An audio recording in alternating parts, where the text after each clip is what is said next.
Good morning students. City Hindi विद्यालय के इस ऑनलाइन क्लासेस में आपका हार्दिक स्वागत है। बच्चों, हमारा ये जो पाठ चल रहा है, हमारे इस पाठ में करीबन देखा जाए तो हमारे स्वाध्याय की चर्चा हो रही है। अब यहाँ पे बच्चों हमारा ये जो लेसन है बाजार दर्शन, जिसके रचयिता है जैनेंद्र, और यहाँ पे हमने उनका परिचय प्राप्त किया। पाठ के भीतर हमने देखा कि किस प्रकार से बाजार की सार्थकता सिद्ध होती है, कैसे प्रकार के लोग इस बाजार की सार्थकता को सिद्ध करते हैं। इसके साथ साथ ये जो लेखक ने बहुत पहले ये पाठ लिखा था, लेकिन अब वो वास्तविक रूप में हमारे सामने वो पाठ की महिमा हमारे सामने उजागर होती है। अब हमारे स्वाध्याय के बच्चों जहाँ तक के देखा जाए तो हमारे आगे वाले वीडियो में हमने 2 प्रश्न की चर्चा की है, जिसमें पहला प्रश्न है बाजार का जादू चढ़ने और उतरने पर मनुष्य पर क्या क्या असर पड़ता है।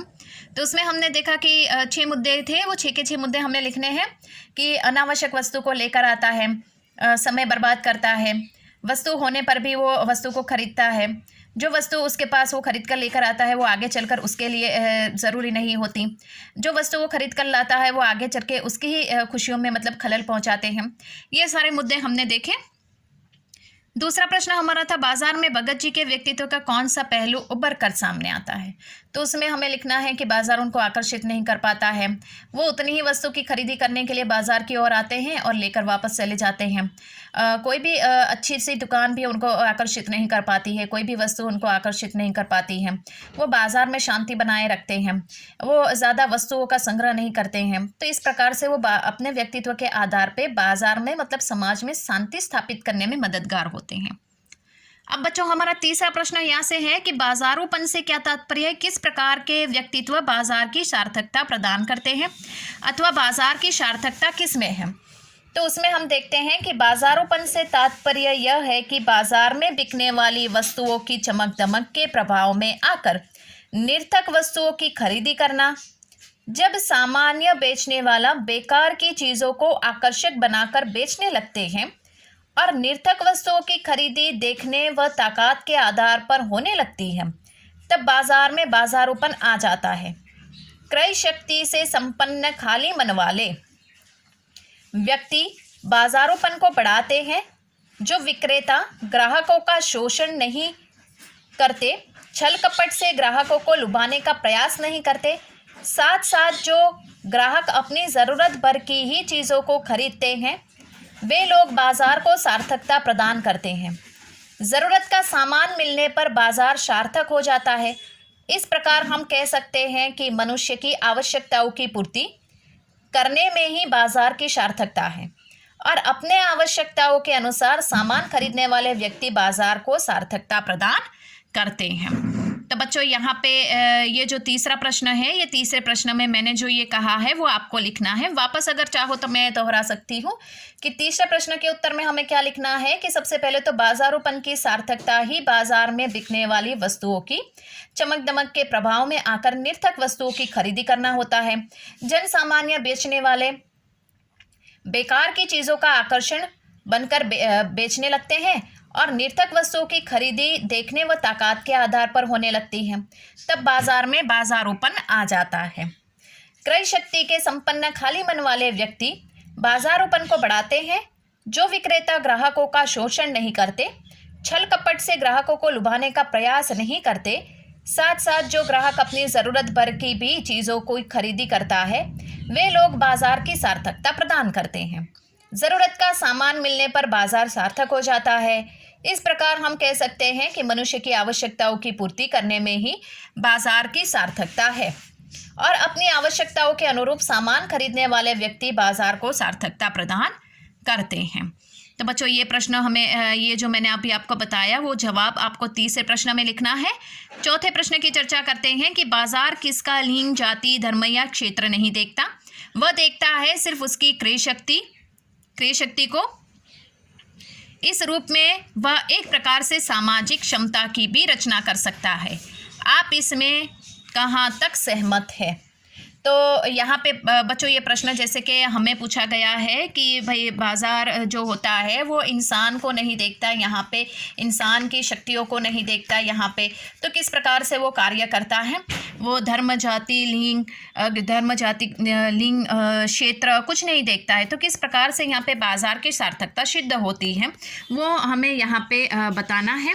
तो बच्चों यहाँ पे चौथा जो प्रश्न है, इस चौथे प्रश्न में हम लोगों को लिखना है कि उन्होंने हमें ये प्रश्न पूछा है तो हमें सबसे पहले अपने आप के बारे में लिखना है कि मैं इस बात से सहमत हूँ कि बाज़ार किसी लिंग जाति धर्म या क्षेत्र नहीं देखता, वो देखता है उसकी क्रय शक्ति को। बाज़ार एक ऐसी जगह है जहाँ किसी प्रकार का कोई भेदभाव नहीं है।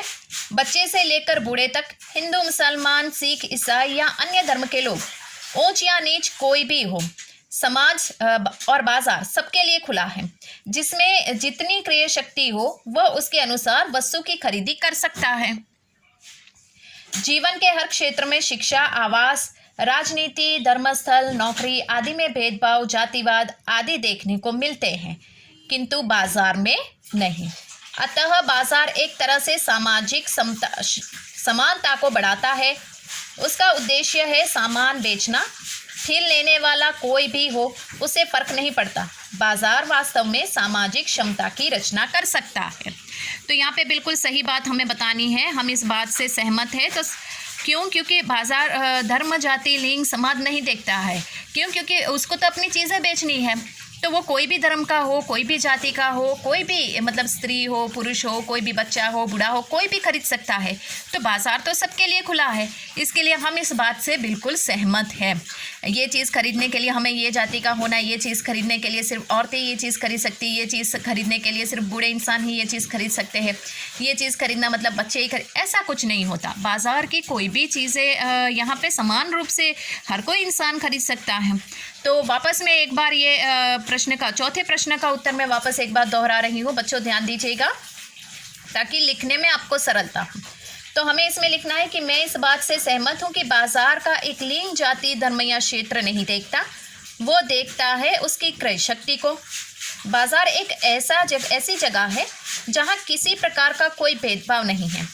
बच्चे से लेकर बूढ़े तक, हिंदू मुसलमान सिख ईसाई या अन्य धर्म के लोग, ऊंच या नीच कोई भी हो, बाजार सबके लिए खुला है। जिसमें जितनी क्रय शक्ति है वो उसके अनुसार वस्तु की खरीदी कर सकता है।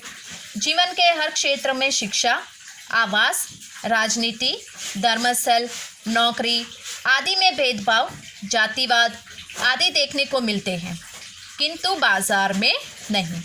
अतः बाजार एक तरह से सामाजिक समानता को बढ़ाता है। उसका उद्देश्य है सामान बेचना। ठेल लेने वाला कोई भी हो, उसे फर्क नहीं पड़ता।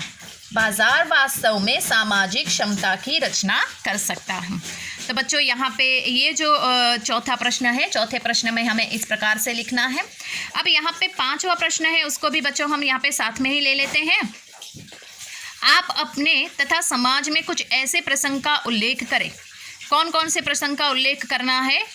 क लिखा हुआ है प्रश्न उसमें है, जब पैसा शक्ति के परिचायक के रूप में प्राप्ति हुआ, और दूसरा ख, जब पैसे की शक्ति काम नहीं आई।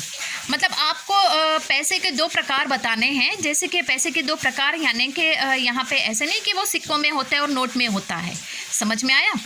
पैसों के रूप यानी कि एक प्रकार आपको ऐसा बताना है कि जहाँ पे आप पैसे से कोई भी चीज़ खरीद सकते हैं, और एक प्रकार ऐसा बताना है कि जहाँ पे पैसों की कोई शक्ति काम में नहीं आई।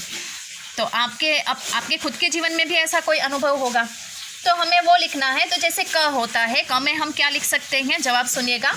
समाज में कई बार ऐसी घटना देखी गई है जब पैसे के जोर से अपराधी व्यक्ति निर्दोष करार दिया जाता है। ऐसी जगह पर पैसे का जोर काम करता है। ये हमने देखा है, बिल्कुल सही बात है। वास्तविक जीवन में भी हम उसका मतलब हमने देखा है कि कई बार क्या होता है कि समाज में कोई ऐसा दोषी इंसान होता है, तो अपराधी कोई होता है, उसके पास बहुत सारे पैसे होते हैं, तो पैसों के जोर पर, पैसों के दम पर वो इंसान रिहा हो जाता है। तो समाज में हमने ये स्थिति देखी है कि पैसों की शक्ति वहाँ पे काम आती है। और दूसरी बात कि पैसों की शक्ति कहाँ पे काम नहीं आती है, तो हमारे जीवन में, समाज में ऐसा हमने कौन से ऐसे प्रसंग देखा होगा, तो उसकी चर्चा करते हैं। जीवन में संस्कार एक बड़ा महत्व है। समाज में आज ऐसे असंख्य घर है जिनके पास रुपए पैसे तो खूब है, पर उन घरों में संस्कार नहीं। अतः बच्चा संस्कार अपना माता पिता, बड़े बूढ़े और समाज परिवार से सीखता है।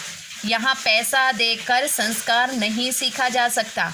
यहाँ पैसे की शक्ति काम नहीं आती।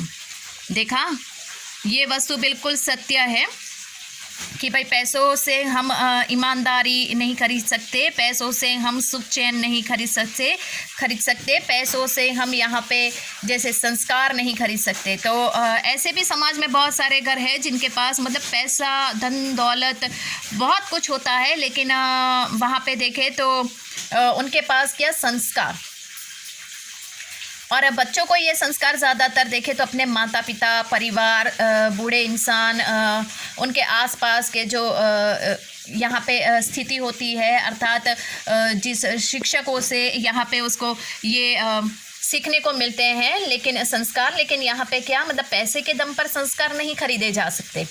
तो ये बात यहाँ पे पैसे की शक्ति काम में नहीं आती।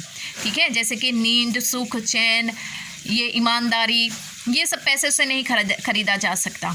ठीक है ना। तो बच्चों, यहाँ पे हमारे 1 से लेकर 5 तक के प्रश्न हो गए हैं। मैं उम्मीद करती हूँ कि आप अपनी कॉपी में, आपको ये होमवर्क में आपकी कॉपी में लिखना है। अब ऐसे भी प्रश्न हैं जो हो सकता है परीक्षा में 2-3 अंकों में पूछे जाए, उसकी भी हम चर्चा करेंगे नेक्स्ट वाले वीडियो में। तो आज यहाँ तक ही हम प्रश्न देखते हैं, यहाँ रुकते हैं। नेक्स्ट वीडियो में इससे आगे हम बढ़ेंगे। Thank you.